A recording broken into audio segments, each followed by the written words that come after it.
Hey, welcome everyone. It is about 1 o'clock Eastern. Thanks everybody for coming. This is going to be a special day. We're doing a lot of discussions now online with putting workflow before technology. Kyle and I got together now. It's been at least 25 years, right, Kyle? We got together and now it's been a little bit. And so Ocrolus and Mortgage Workflow Partners were on the same mission, which is really to help modernize operational workflow. Ocrolus, we're going to talk a lot about Ocrolus and their involvement in the industry, and we're going to really discuss how partnering your organization with someone like Ocrolus and or Mortgage Workflow Partners can really move the needle forward. So just quick introductions. I'll go first just because I'm the one talking. Larry Bailey, Mortgage Workflow Partners CEO. And I'm always advocating to try to figure out new, better ways to move us forward as an industry. Who wants to go next? Kyle or Rebecca? Hey everybody, I'm Kyle Swikoski, Director of Strategic Sales and Partnerships here at Ocrolus. And as Larry mentioned, right, we've been working together for a while now. Not quite 25 years, but it feels like it, which is a good thing. I mean, we've been doing a lot together. But now I'm on the go-to-market team here at Ocrolus. Work really closely with our product team and with our lenders as well to identify areas that we can provide automation capabilities to automate workflows, and obviously that kind of meshes really nicely with what Larry offers. I'll turn it over to Becca. Hi, everyone. It's nice to virtually meet you. My name is Becca. I am VP of Mortgage Product here at Ocrolus. I oversee the roadmap and development for all of the mortgage products that we build to serve our lenders and their needs. And I have been working in the industry for over a decade. I've worked on both the lender and technology side of the space. I actually previously had a job working in Encompass administration and development. So I had heard of Mortgage Workflow Partners and Larry, of course, through that background. And we're very excited to be partnering with Larry and his team in delivering better solutions to mortgage lenders. So we're very excited to talk to you all about our offerings today. And I'll kick it back to Larry. Awesome. So a couple ground rules. First of all, there's a chat and a Q&A in the interface here on the Teams webinar. Please use it.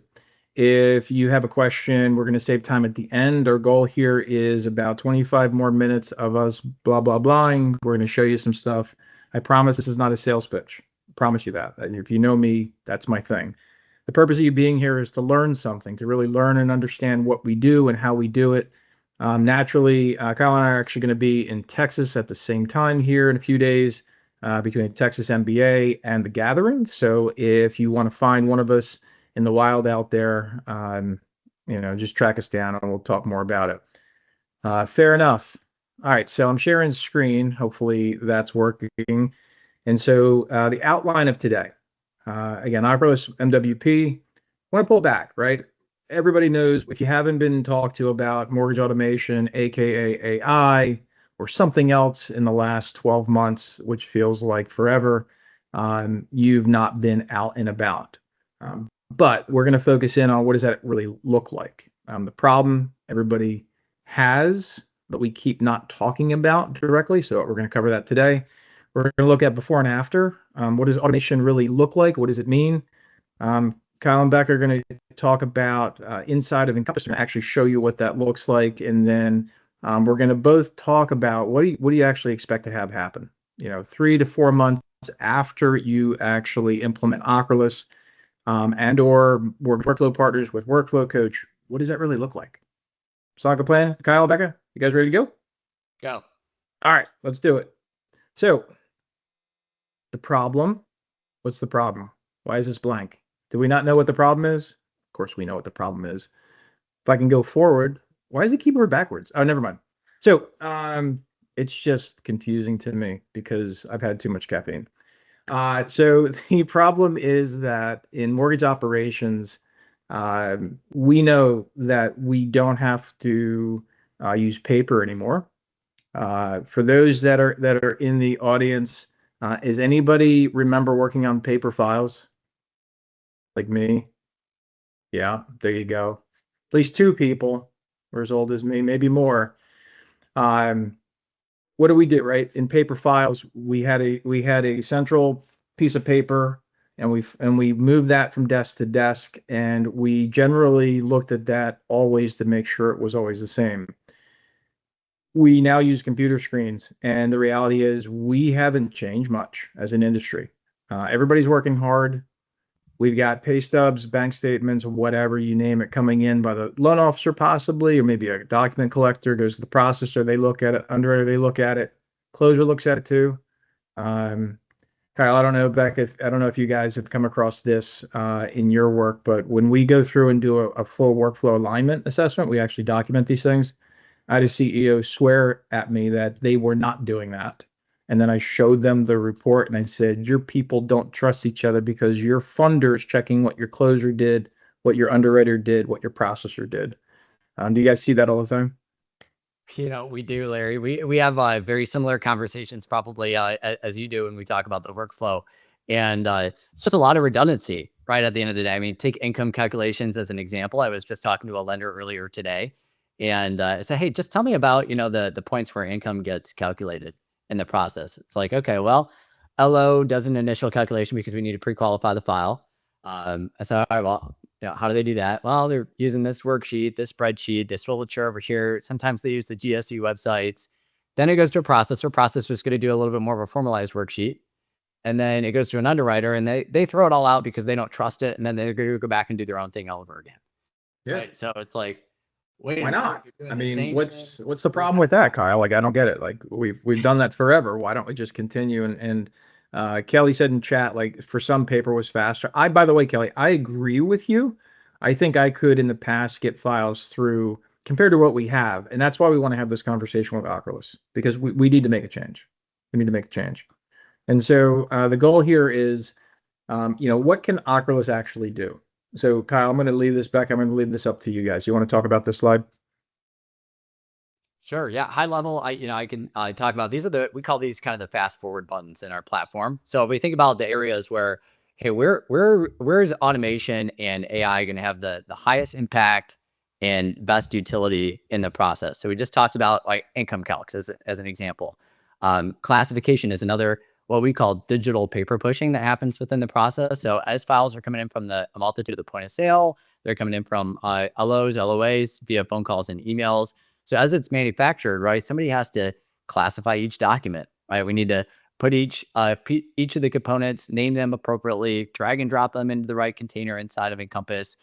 We do all of that automatically in the background. And then while we're doing that, right, we could capture all of the data, or AI and automation could capture all of the data off of the documents. And we also have human in the loop for validation check as part of that capture process. But at the end of the day, what our promise is 99+% accurate data every single time.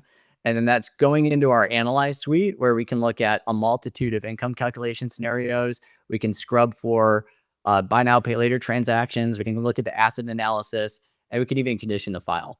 So those are the areas where we could take a lot of the human touches, those manual keystrokes that happen that turn into seconds, turn into minutes, turn into hours, and sometimes turn into days. That's the redundancy that we can eliminate by just bringing everything into a single pane of glass at the end of the day. All right. So because again, I think we met, and I'm trying to be real about this. I think we met maybe a year ago or less, and we actually have only been talking seriously like maybe for the last 6 months or so. Ocrolus is a brand new AI startup, right? You guys just came around. You're just new to the industry. Is that right? Yeah, we were just born 10 years ago yesterday. 10 years ago. Okay. Yeah. So we've been in the market for a while. Look, we're serving close to 200 mortgage lenders today, and we're growing like crazy. Everybody's, as you know, Larry, right? You're growing like crazy as well because folks are having this realization, right? We shouldn't do income calcs 3 times. We shouldn't be digital paper pushing. So that's part of the reason we add about 3 to 4 mortgage lenders every single week. For the last 18 months, that's held true. That's awesome. Becca, anything to add? Yeah, I would say, look, our solution started in the small business space, and we took all of the data that we have with all of our lenders in that space, and we thought about what are ways that we can be providing value and eliminating redundant tasks in other lending verticals. And so while we've been around for about 10 years, we really entered into the mortgage space around the time of COVID. not to bring up that bad word that everybody doesn't want to talk about anymore, but we entered into the mortgage space and we've been rapidly expanding our solution set ever since. And so we're really trying to focus on what are the real pain problems in the market today? What are the tasks that we hope to eliminate by leveraging technology more effectively? And how can we serve a better borrower experience by doing that? Yeah, and this is for everybody else. This is where Ocrolus and MWP really synergized. If you don't mind that word, but it's where we got together and we said, listen, technology Ocrolus is great. Like truthfully, like I've said it many, many times, there's only two platforms that I really would advocate for, because you're leveraging Encompass's native condition base, right? And that's Ocrolus and that's DDA. Everything else is totally fine, but when I want to actually build modernized workflows that are dependent upon what everybody's already paying for in Encompass without layering on excess technologies to get to where we want to go in the best workflows. That's why we're having this meeting today. So, I'm put this slide up here because everybody who knows me knows I say workflow first, but you still got to figure out what the best tech is out there. But you have to understand, of course, that just because you've got great technology, that doesn't mean all of a sudden, poof, things are going to work properly. And so, here's 1993. Like this is legit 93. And by the way, we are doing a workflow alignment assessment. We're finishing up a company right now, and this is their exact workflow. Again, show of hands. I know there's two that still have hands up for my other question, but show of hands, who thinks like this is basically your company? Anybody? Just curious. If there's about 31 attendees on here. This is pretty much everyone, unless you're doing HELOCs or consumer loans. This is you, right? And so the idea is, what do we do about it? How do we figure this out? Where do we go forward? And that's really where this comes in, right? This idea of understanding what your workflow looks like today, written out, not in your heads, not on your, not on your, just saw a chat that made me laugh. Sean, that's definitely your company. But the idea is let's document it out and let's figure out where we can insert technology that really moves the needle forward. And so Kyle, Becca, when you guys find clients, again, as these folks that you're adding on, it's kind of like you're really just picking fish up out of a barrel, right? Like everybody's got that workflow and they're like, why would I not do this? So is there a customer that's not a good fit? Like when does this technology really not align with better workflows? Any idea? Honestly, at the end of the day, if you're not a mortgage lender and you don't want to streamline your workflow, probably are not a great fit. Okay, well, that's Otherwise, good. Right. if you're look, I say that jokingly because at the end of the day, if you're originating, you have these bottlenecks at the end of the day, and somebody has to organize the e-folder, somebody has to do the income calc, somebody has to make the credit decision. It's about how do you get to those steps a lot faster and have the contextualized information to be able to make a credit decision and not do all the manual work to get to the point where you have all of the information where you can say yes or no. Right. And I think one thing that stands out to me here, Larry, is, thinking about the change management component, right? Build habits stood out to me, right? Because the change management and the enablement piece of implementing technology is just important as the quality of the tech, right? Because the automation is only going to be as good as the adoption at the end of the day.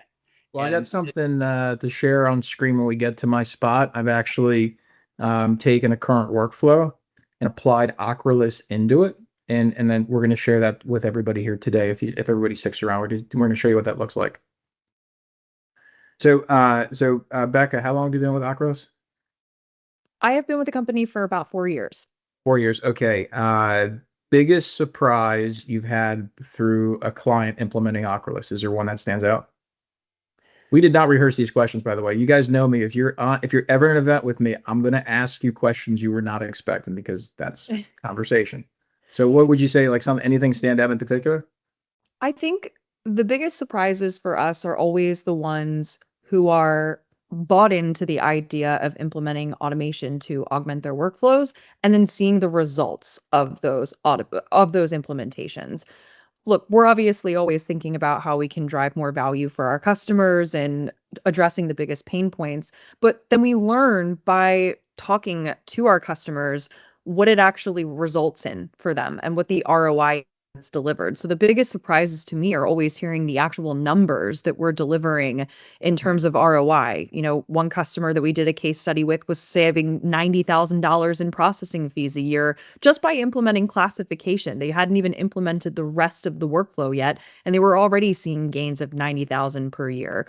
We hear lenders who are reducing numbers of clicks per loan file. We're hearing lenders who are reducing the QC investor exceptions that they're seeing on loan files after implementing a standardized workflow like Ocrolus. So the surprises to me are actually the positive ones where, we have an idea of what the ROI is, and then we see that double, triple, quadrupled in ROI when we actually have lenders who are fully bought into the idea of applying automation in their workflows. All right, so in this impromptu debate, Kyle, I'm going to have you take the negative perspective, right? You try to do something with Ocrolus, people feel like they're bought in. I got to be honest, people hate change. Like people hate change. We all hate change. So what's the flip side of that? Is it do you find folks that are very skeptical, right? It's just another AI company, it's just something else. It's never really going to happen. Do you find that impedes your success at all? Like if somebody's really not bought into this idea of change can be good as long as you believe in where you're headed.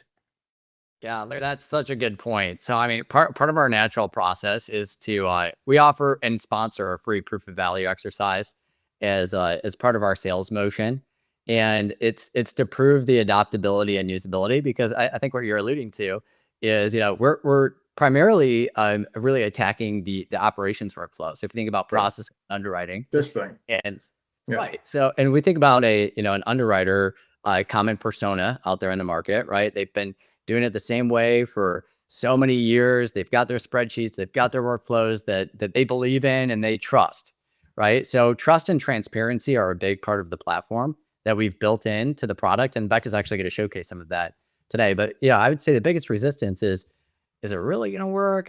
Right. I've been sold this. It's really good talk. Like this Right. magic land you're talking about feels great, but really, right? Not gonna. Right. So that's what we do. We put it in the hands of the actual users and validate that they're going to be able to accelerate their workflow. And to Becca's point again, typically what we see in that is it's a delightful surprise, right? Because usually in the demos, people are really skeptical. They're like, wait, does it really work that well? Is it really going to give me, That's not those aren't my documents. My documents are special. It's not going to be that good. Yeah.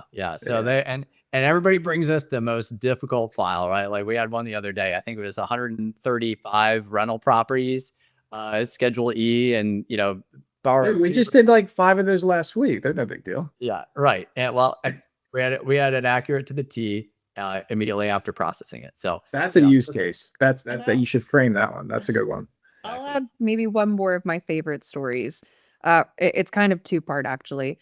Once we actually do get buy-in from these customers and they start really valuing and really embracing our product into their workflows, we've even heard stories about underwriters, processors who move on to other companies who are now asking their new companies whether or not they use Ocrolus or whether they use AI, right? And so we've heard about underwriters who have moved companies and have sort of advocated for a solution like Ocrolus to be added if it didn't exist already. And we saw one lender who actually had put Ocrolus usage as a nice to have on a job description. Oh, I gotcha. Yeah, we see it's funny because we used to see in that kind of a thing, on my side at MWP, we come in and basically we've heard from folks like, listen, you can only achieve automation, really high-end workflow automation by putting plugins in one particular case is what we hear repeatedly. And I'm like, no, you don't have to do that. So, but you do have to show people that it works. And so Becca, stop stalling. Show us how it works. Come on, let's share the screen. Let's go. I'm happy to. All right. All right, let me go ahead and share my screen. And then after this, after Becca's done, we're going to show you what it looks like in Workflow Coach and why understanding what your workflow looks like today and what it could look like tomorrow is extraordinarily powerful for your teams to know what the heck it's going to look like when you do this. Great. All right, so I am going to be demonstrating our Ocrolus platform through Encompass. Now, the way that Ocrolus works is we actually ingest documents right through the LOS wherever they enter into the Encompass e-folder. So we listen in and subscribe to your Encompass e-folder, whether that's the file manager or whether you set up a specific listening folder for Ocrolus. And we're going to go ahead and start processing those documents and classifying them so that we can index them appropriately into your e-folder. So what that might look like is we take either a 50-page upload or we take 50 individual PDFs. We normalize them and we identify what they are. Is this a pay stub? Is this a W-2? And then we also take context from the documents in the form of something we call uniqueness values to uniquely label each attachment so that they go into the right folders.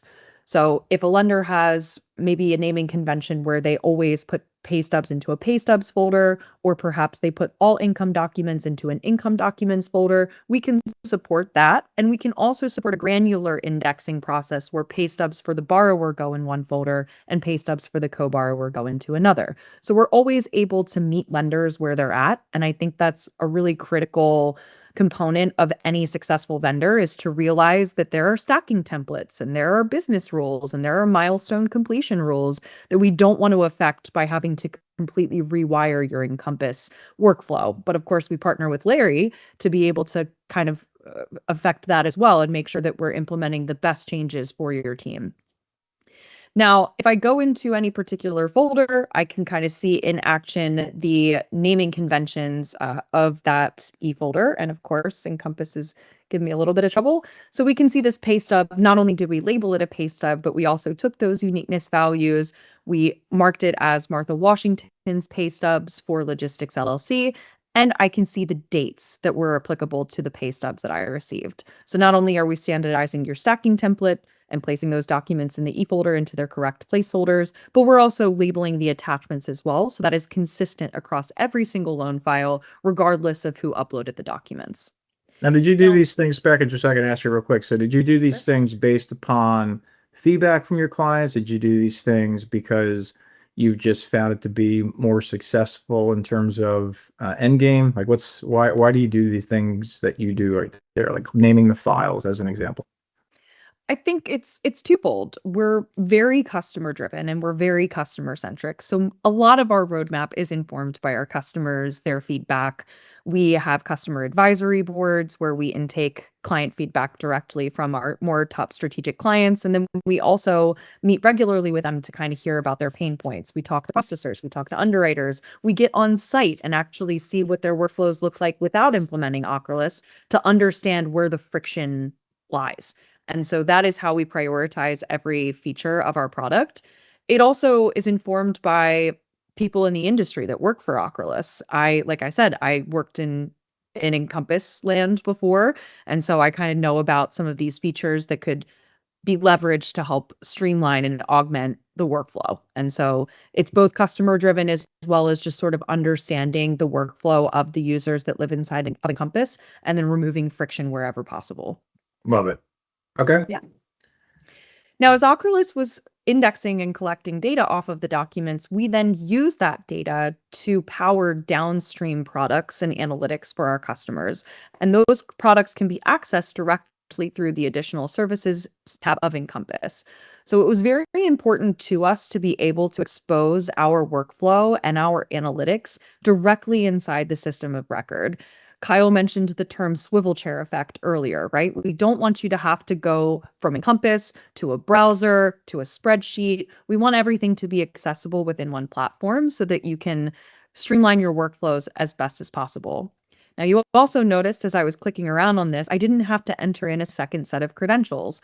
Ocrolus takes the logged in user profile and we directly sign you into the Ocrolus dashboard experience, which you're seeing on screen now. You don't have to retain a separate set of credentials anytime you're trying to access our platform.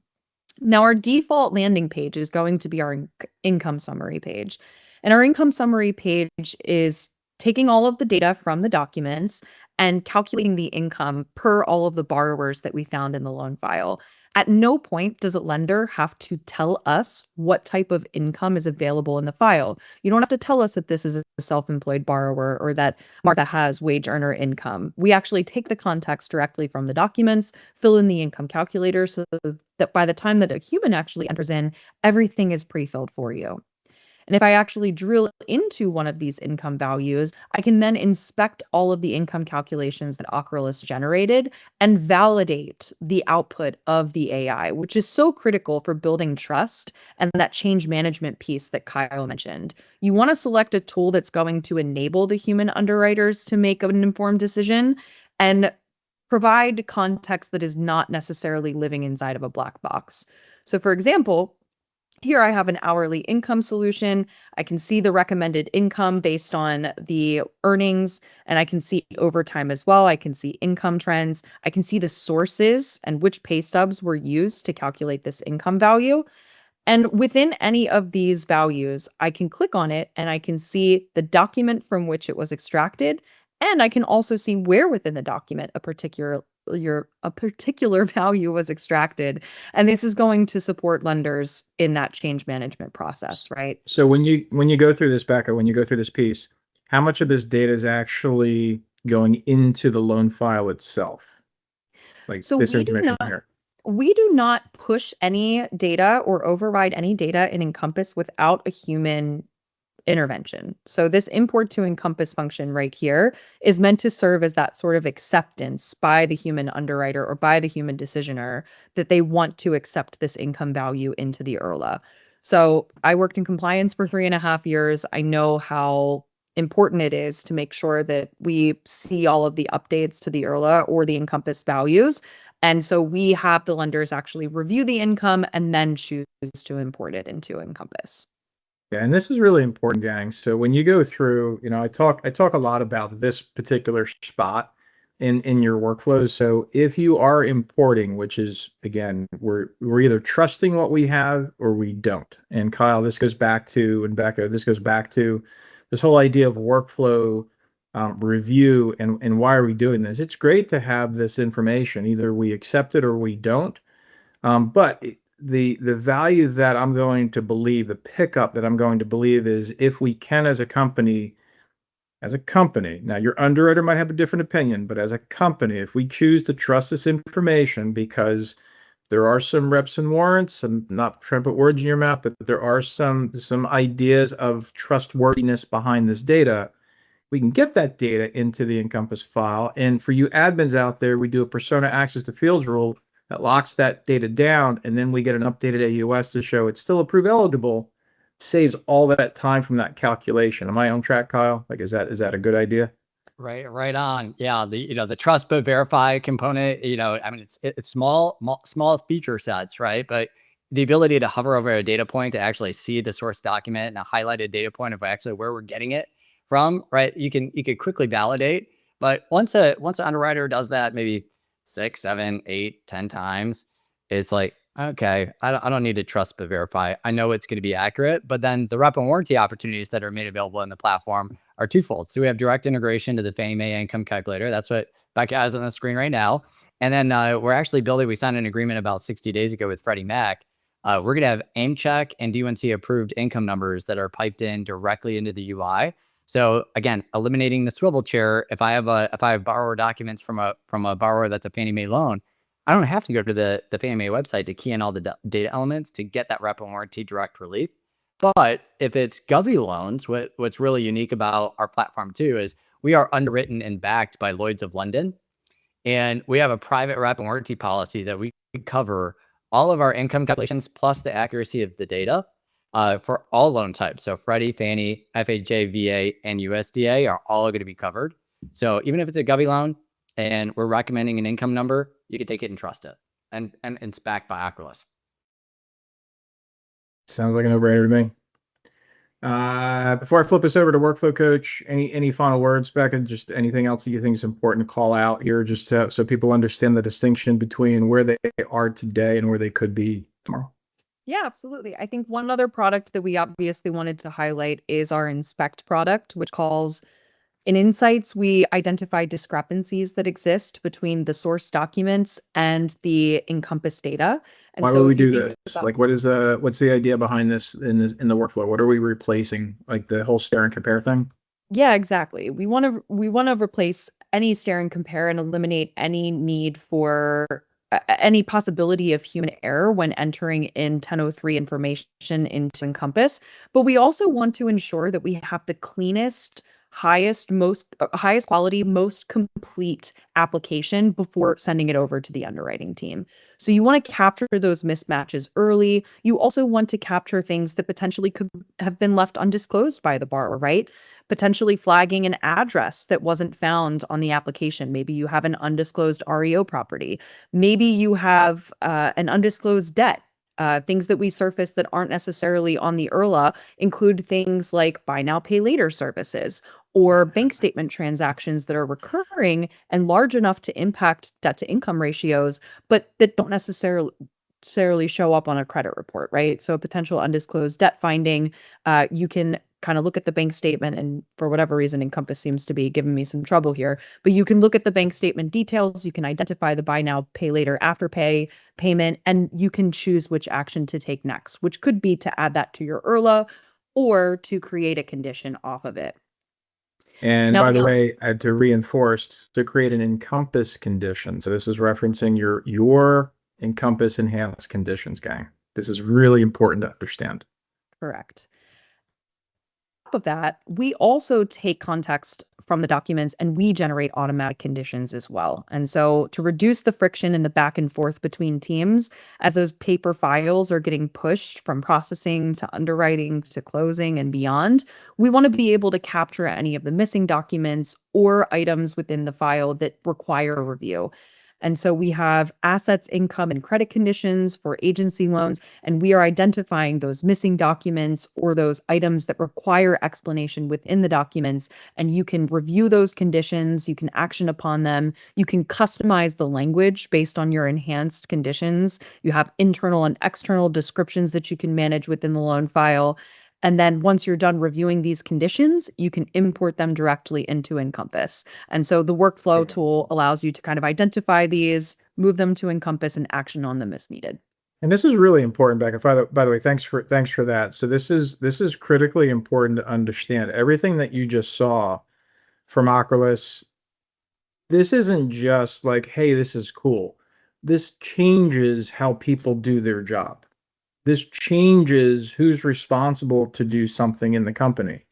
There are situations that I'm sure have happened where all of a sudden now you don't have to have an underwriter reviewing every single part of that. Maybe there's somebody who's at a lesser level. Maybe they can take on the transactional responsibility to clear these things because you've got Ocrolus behind you. And so, it's really just exciting to be able to explore this. I'm going to grab the screen back from you, Becca, and I'm going to show something that's tangible. And so on screen, for those of you that have not seen Workflow Coach in real life yet, we have 7 days left. If you want to participate in the beta program, we've got about 170 folks in here across about 80 different companies. I'm shutting this sucker down at the end of the month. Like I said, we're going to be in Texas next week, so we're going to allow for a few more people to join beta if you want. But effectively, what Workflow Coach allows us to do is to document every step in a meaningful way. So this is an example. This is just a demo company, but a real workflow. This is an honest to goodness real workflow that was documented, 27 steps for underwriting. And we take all these steps down and it's stare and compare. It's real. System updated as needed, whatever that means. Documents and e-folders should be reviewed. Underwriting notes are reviewed. Guys, this is 1993. This was just done. This is a real company.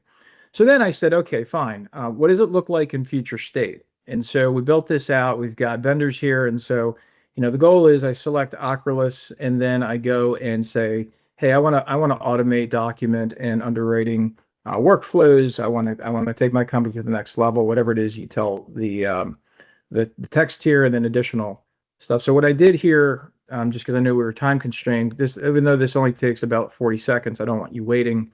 I punch in that information, and this is effectively what you get out of it.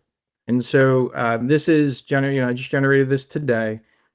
Summary: that workflow, this company is saving maybe 2.5 to 3.5 hours per loan file.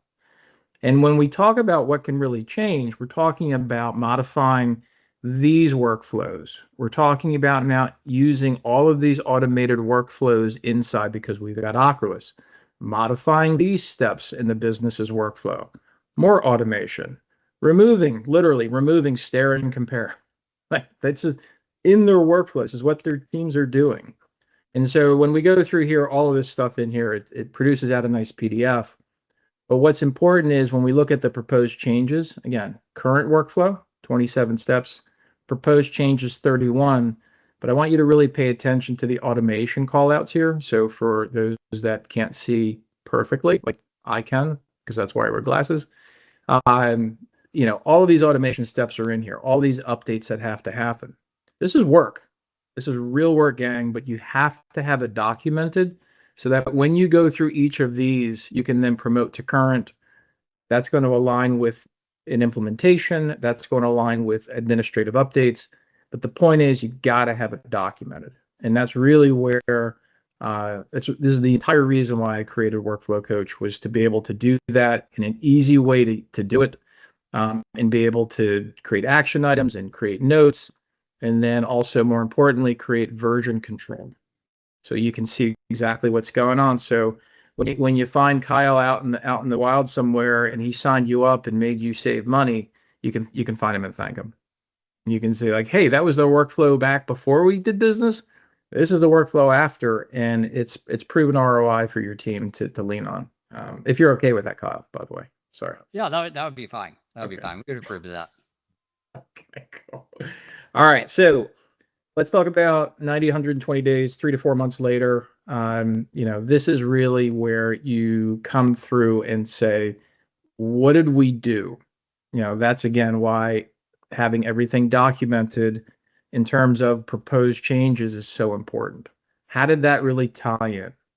Are we doing things that are working?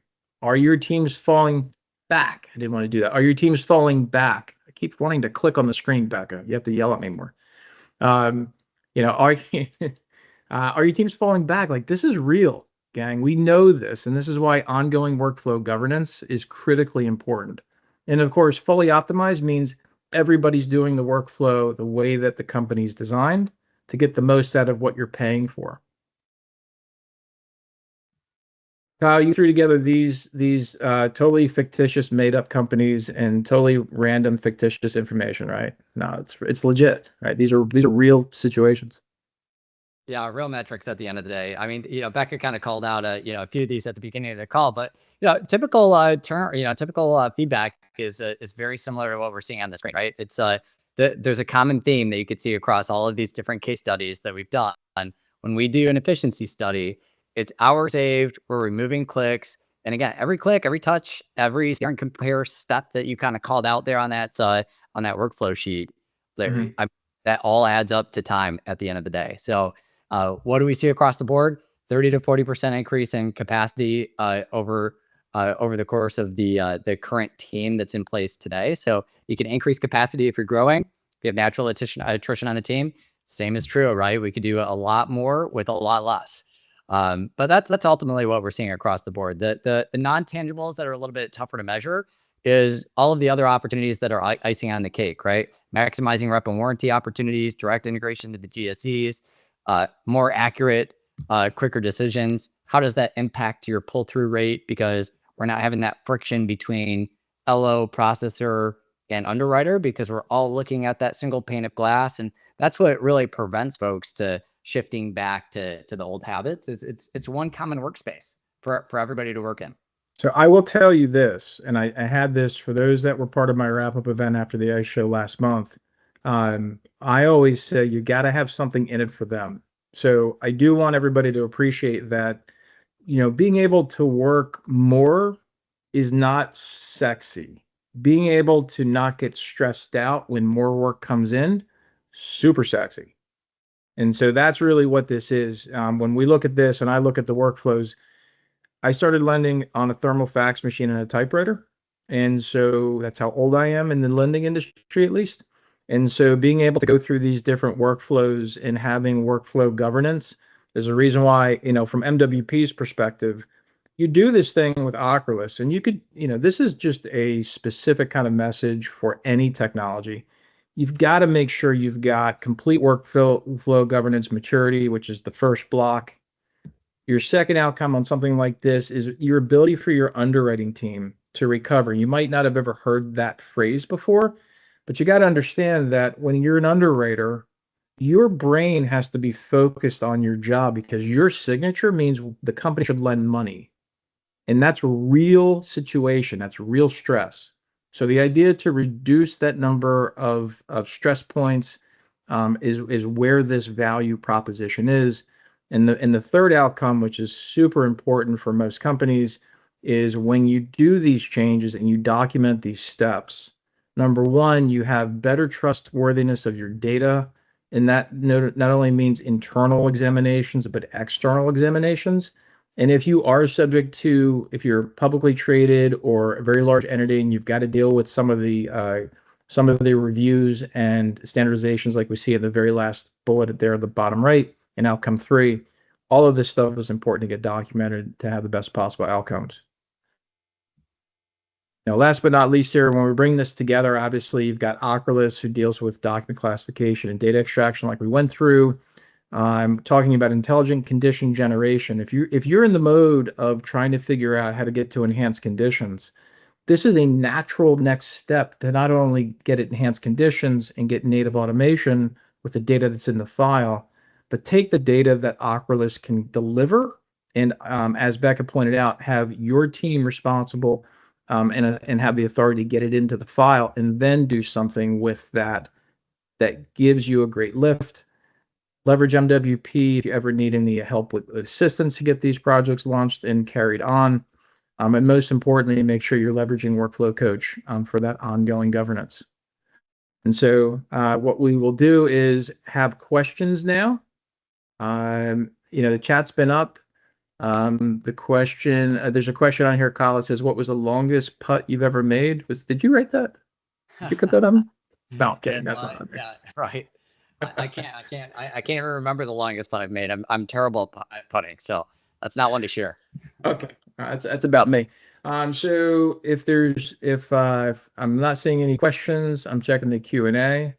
Kyle, Becca, thank you for putting this together. I know we kind of threw it together, at least in my world, last second, which was completely my fault, everybody. So blame me. But Ocrolus actually has been a fantastic partner to get to know. Dawn Anderson says feedback on Ocrolus. I love seeing the auto label. Please keep in mind the length of the label. Those on a laptop or lower resolution will have a harder time to see the date without scrolling. There's some great feedback, and that's what Ocrolus wants to hear, Dawn, so keep it coming. There you go.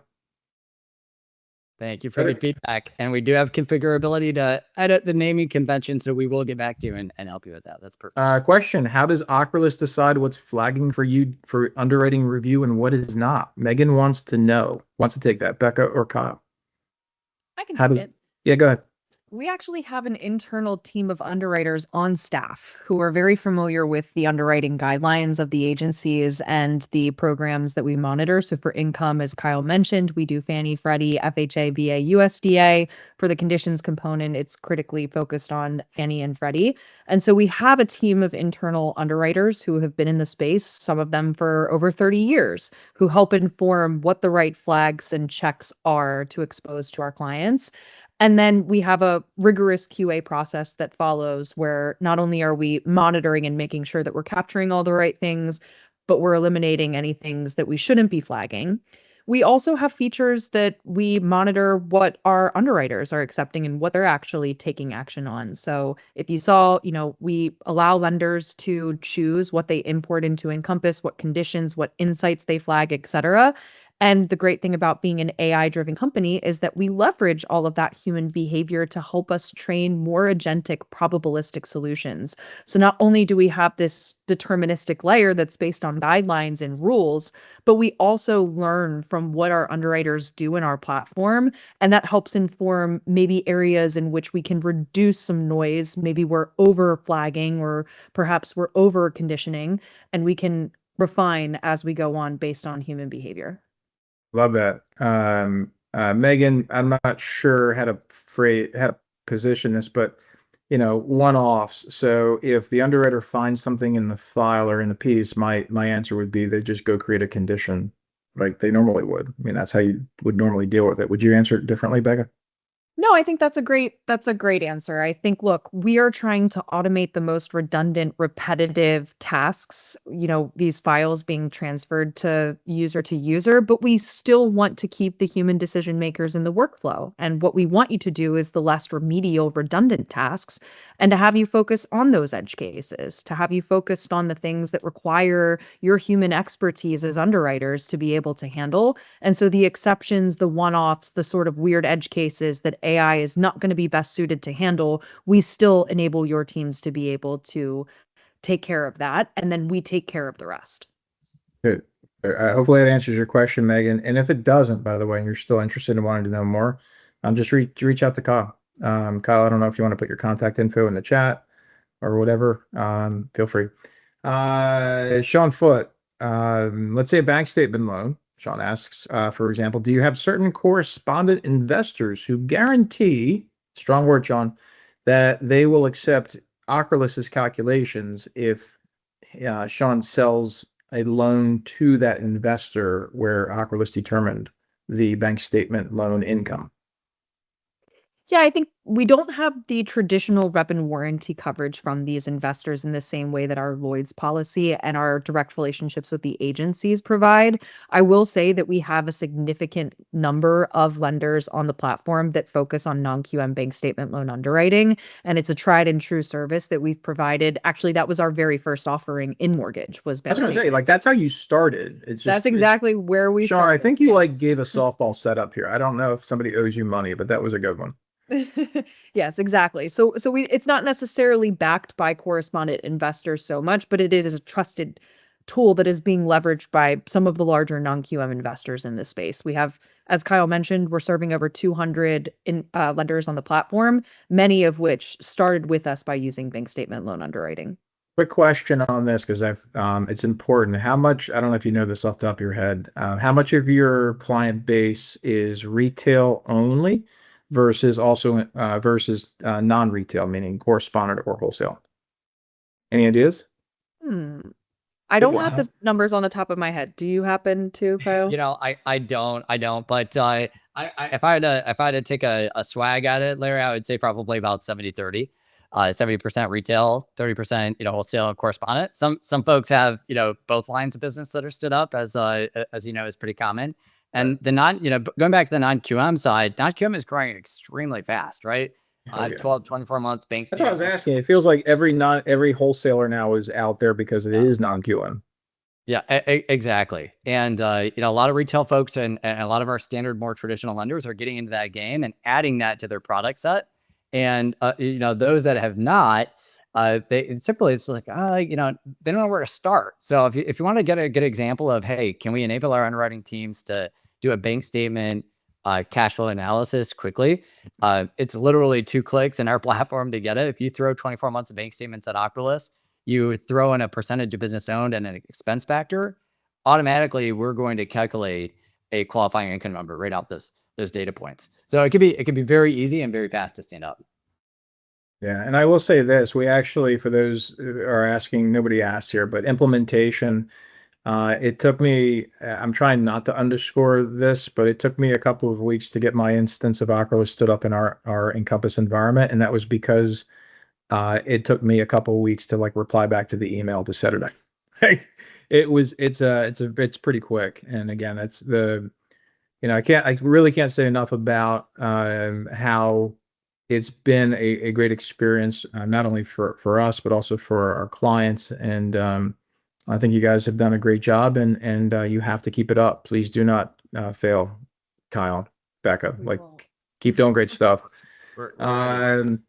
And Sean, by the way, Sean wants you to go find people that will take your results as gospel and not cause the risk to go back to the lender. So Becca, that's Kyle, that's on you to follow up on. Okay. We're having conversations. There's as Becca kind of alluded to. This is a forward-leaning statement. Do not take this as advice. Blah blah blah. All that stuff. That's right. Yeah, that's right. That's right. There you go. This is not a Larry, commitment to lens. right. Exactly. Well, this was a very fun session.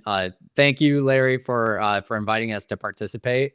We are absolutely thrilled and would love to hear from everybody that attended. So, Larry, I'm sure you're going to send out the recording. I'm sure there's going to be our contact information shared and vice versa. But yeah, if there's interest, you want to take a deeper dive and take a look at the Ocrolus platform, more specific to your workflow and having a custom demo, or just taking us up on the offer to do a free proof of value test drive, open invite. We'd love to have you. Yeah, the same thing with anybody who, like I said earlier, we've got Workflow Coach open for beta. If you guys have any questions, let me know. If you follow this path, it'll guide you through how you can go ahead and request beta access.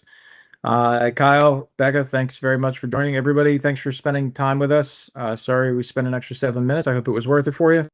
And we'll make sure we post between LinkedIn and Mastery Encompass and YouTube and anything else we can think of. We'll post this recording out there. You guys be well. Thanks, everybody. Thanks, everyone.